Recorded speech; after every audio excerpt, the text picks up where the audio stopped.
kowe arep kepengin palakrama klayan Wisnuwati. Nggih, Petruk. Pripun sinuwun? Panjenenganing sun biyen pancen tau ngendika yen kowe bisa gawe tentrem negara Ngamarta, ilanging pustaka Jamus Klimasada kang didesta Mustaka Meni. Besok tak paringi Tigandarawati. Rak ngaten dados panjenengan nggih tesih kemutan mbak menika. Iya Petruk. Lah yen sinuwun menika tesih kemutan rembag kula sak mangke. Pareng boten pareng badhe kula boyong wonten karang kebunutan ingkang putra Wisnuwati badhe kula suwun yen to sinuwun marengke. Wah mendah Uga kula menika atase wing punakawan duwe bojo ayu putra ratu. Ah, nggih nun sewu. Sawontenipun gandeng kula menika ming batur mongko punakawan. Ning kula wonten mriki nagih janji panjenengan menika Nalendra yen siniwaka tanpa beda kaya dewa mangejawantah ngoten. Jaja muntap pindha kinetap netra kocak ngondarandir.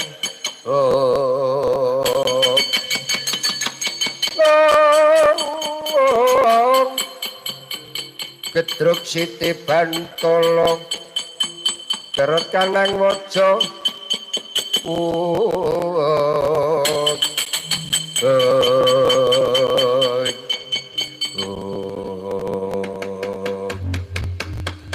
Kyai Prabu Kresna kula Kaka Prabu wektu tak suwun tak rembugan karo Petruk Kantong Bolong kula semanggaken nanging kula atur enget Kaka Prabu menika wonten setinggil Binatarata pun Kakang ora pinuju wuru isih kelingan menawa kira setinggil Binatarata duga prayoga wis andar beni pun Kakang kula semanggaken Kaka Prabu. Petruk sadurunge rembukan akeh-akeh Raharja tekamu Olandarawati Drohon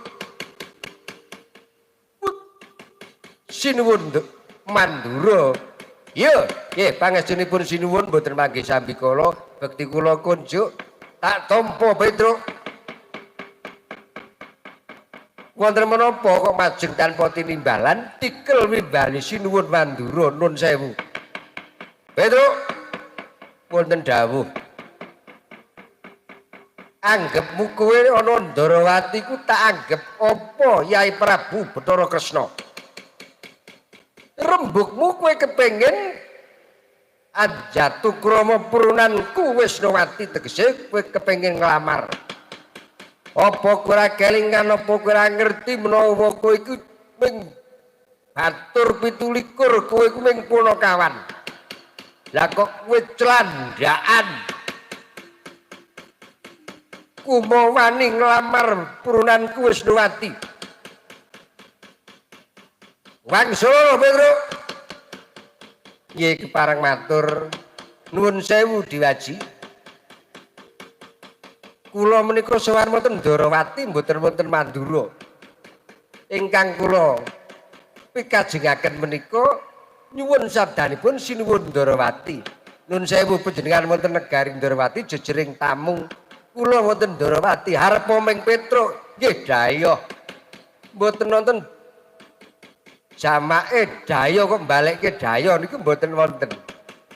Langkung-langkung panjenengan menika sampun sumentana kalih kula. Petruk kowe ora kelingan menawa kowe mung batur getibal 17 kowe ming punakawan. Ampun ngoten niku. Kula menika sampun kulina watak sampean niku. Mila panjenengan menika kawit Jaka Tumaruna watakipun panjenengan menika gampil duka. Ning ya gampil lilih ngaten. Nuwun sewu sinuwun. Panjenengan yen dawuh kalih kula ampun ngoten niku. Jaman sakmenika mboten wonten ingkang watakipun sumentana luwih-luwih bedak-bedake karo wong cilik. Kowe mung gedibal 17. Kowe mung batur aku priyayi. Wah, ampun mboten jamane malih. Petruk, nun. Dadekno pangertimu Petruk. Tekaku ana negara Ndarawati. sadurunge kuswan ngersani Yai Kresna. Ora ana liya kejaba yo mung nglamar purunanku. Wisnuwati arep tak dhawuhke karo Sarja Kusuma. Purunanku saka negara Ngasina. Mula kowe ora kena clandhakan. Ora paribasan kriwok ngempul barung sinang. Druhun. Wela iki kriwikan dadi grujukan, geguyon dadi tangisan ki ya iki engko. Nuwun sewu sinuwun. Senajan to panjenengan menika sampun rumiyin anggenipun rawuh, ning rak dereng wonten rembag sing gumathok menapa sipun caosken menapa dereng. Wisnuwati kalian Sinuwun Darawati. Aku lho nggih semanten ugi ingkang kula anti-anti rembagipun pangandikanipun Sinuwun Darawati. Yen dereng wonten pangandikan ingkang cetha Windarana Tanana kula mboten badhe oncat saking nagari Darawati. Druhun Petruk. Ngabangke talingan suwe-suwe senajan to kowe batur 17 gedibal kaya mengko jebul kowe iso wangsulan karo aku. Ora kelingan aku iki sapa? Panjenengan Sinuwun menapa Mandura Sinuwun Baladewa. Kula tesih kelingan kok. Beje kowe bali ana ing Karang Kebolutan. Nggih, nyuwun pangapunten dereng. Dereng piye? Dereng saged nglampahi. Druhun dimana-mana kaangke Petruk wani nemahe katimanggane Baladewa tata ninggale.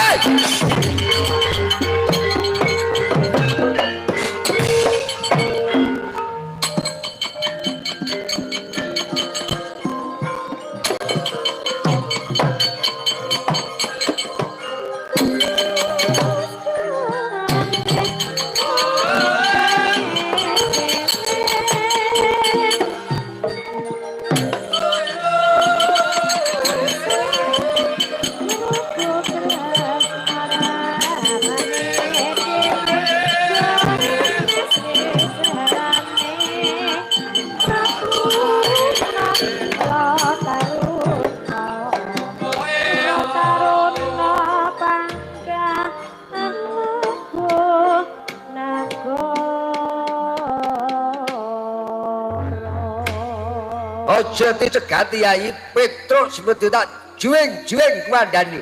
Kula aturi kendel Kakang Prabu. Kula aturi anget bilih menika wonten setinggil Binatarata.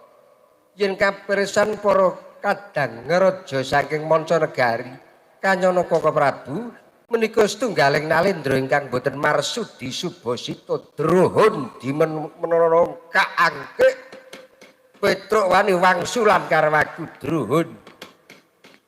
Yo. Aja Yai Kresna sing mendha kang dadi karepku. Oh, negara tanggon unclang ana negara ing Darawati. Kula aturi sabar sawetawis Kakang Prabu. Yo, Petruk, nun.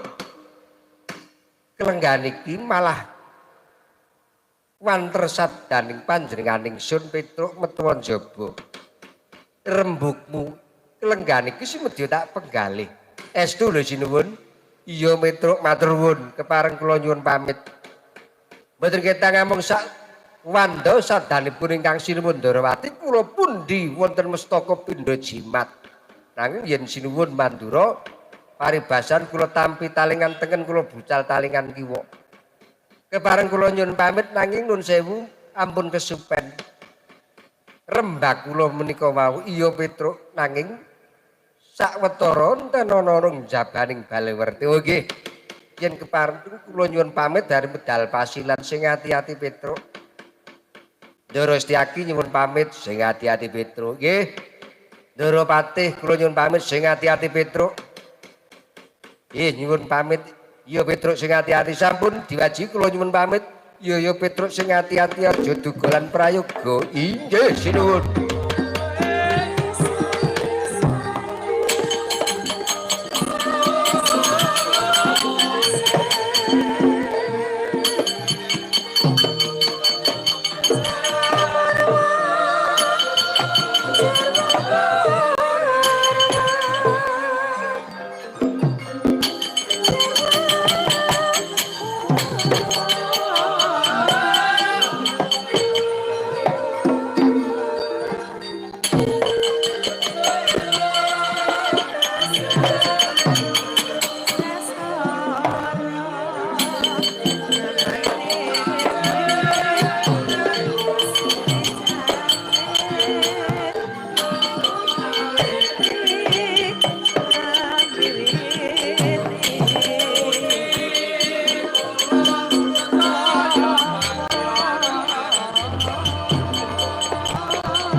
Koko Prabu, piye Yayi?